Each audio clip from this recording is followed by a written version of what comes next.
All right, today we are going to dive into one of the biggest, most important ideas in all of Revit, families. If you really want to get what makes this software tick and move past just, clicking buttons, then you are in exactly the right place. So let's kick things off with a little question. What could a wall, a window, and a desk possibly have in common? I mean, they seem totally different, right?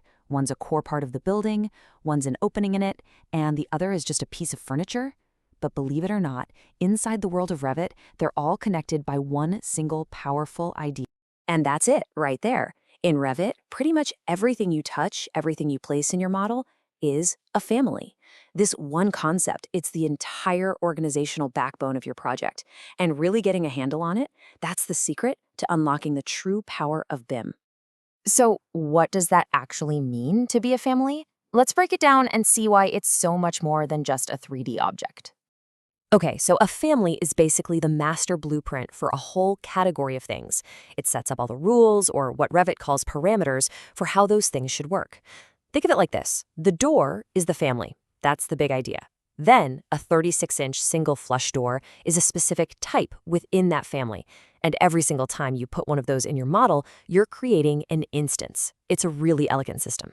And every single family has three main jobs. First, it defines how an element looks, its shape, its size, its materials. Second, it defines how it behaves, like how a window knows it needs to cut a hole in a wall all by itself. And third, and this is so important, it defines what information it stores. We're talking about a door's fire rating, a desk's manufacturer, the cost. That's the crucial I in BIM. To make this all super simple, let's use an analogy that I think we can all get behind. Lego bricks. Seriously, think of Revit Families as your project's digital Lego set. Each piece has a purpose, they all snap together based on a system, and you use them to build your final masterpiece. Just keep that idea of Lego bricks in your head as we go. All right, so just like in a real Lego set, not all bricks are created equal, and it's the same with Revit Families. Let's start with our first category, system families.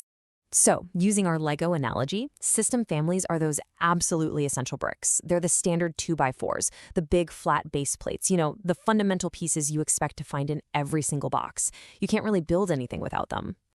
And in Revit, these are the absolute core components of any building. Walls, floors, roofs, ceilings, even the levels themselves. Now think about this for a second.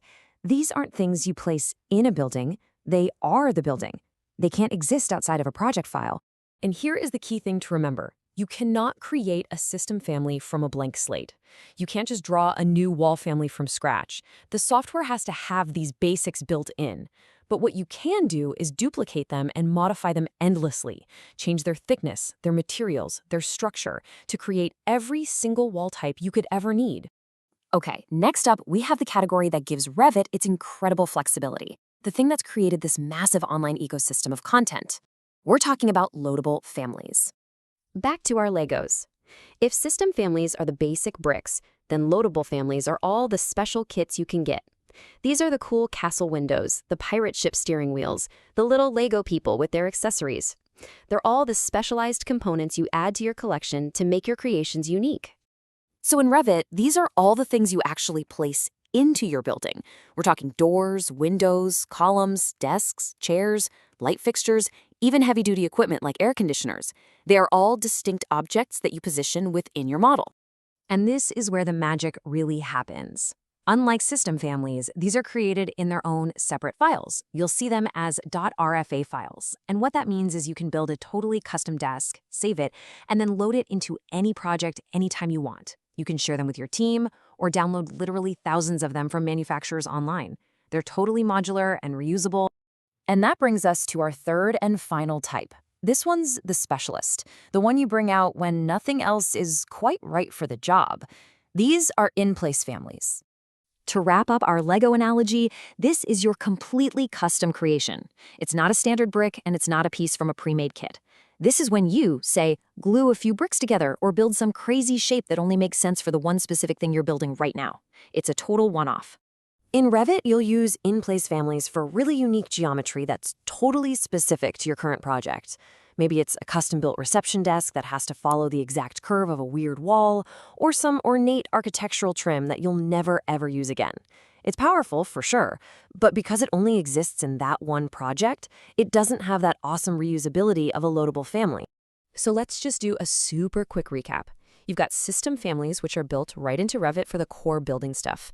Then you've got loadable families, which are those external RFA files for all your reusable components like doors and furniture.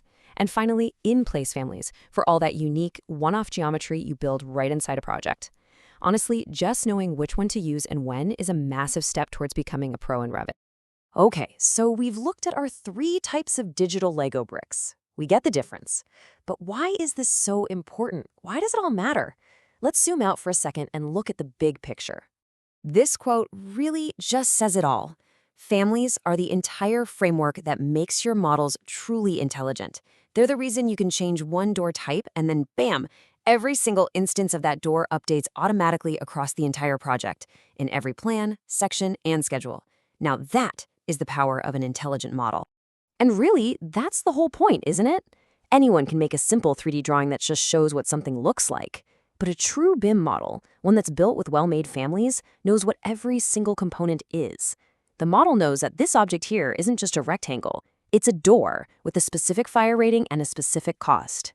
That intelligence, that data, that's what families bring to the table. So there you have it. You now have the key to the whole system. You've got the standard bricks, you've got the special kits, and you even have the power to build your own custom pieces from scratch. So the only real question left is, what are you going to create?